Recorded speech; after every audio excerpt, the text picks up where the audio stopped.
एक छोटे से गांव की रसोई के कोने में कई सालों से लकड़ी रखी रहती थी। हर सुबह माँ उसमें से कुछ टुकड़े तोड़कर चूल्हे में रखती, माचिस जलाती थी। लकड़ी धीमी आंच में जलकर पूरे परिवार के लिए गर्म खाना बनाती थी।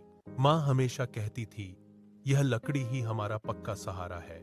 इस बात पर लकड़ी को बहुत गर्व महसूस होता था।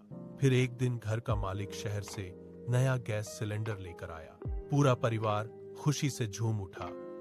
अब लकड़ी इकट्ठा करने की कोई मेहनत नहीं रह गई।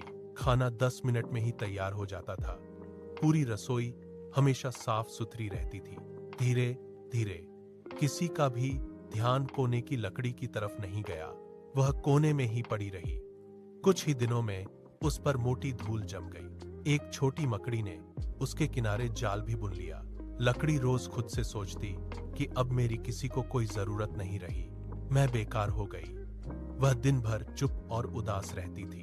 गैस सिलेंडर ने उसकी उदासी देखकर एक रात कहा, बहन दुखी मत हो, मैं आज यहाँ हूँ, कल गैस खत्म हो जाऊंगा, लेकिन तुम हमेशा यहाँ रहकर परिवार का साथ दोगी। लकड़ी ने चुपचाप सुन लिया, लेकिन उसे इस बात पर विश्वास नहीं हुआ।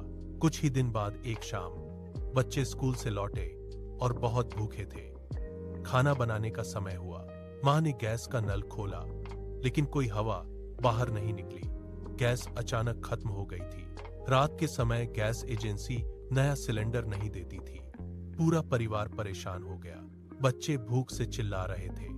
तभी माँ की नजर कोने में पड़ी लकड़ी पर गई।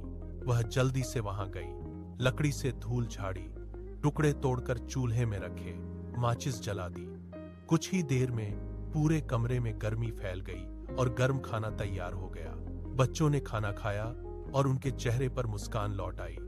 लकड़ी की आंखों में आंसू आए, लेकिन इस बार ये खुशी के थे। गैस सिलेंडर ने मुस्कुराकर कहा, देखा, असली कीमत वक्त आने पर ही पता चलती है।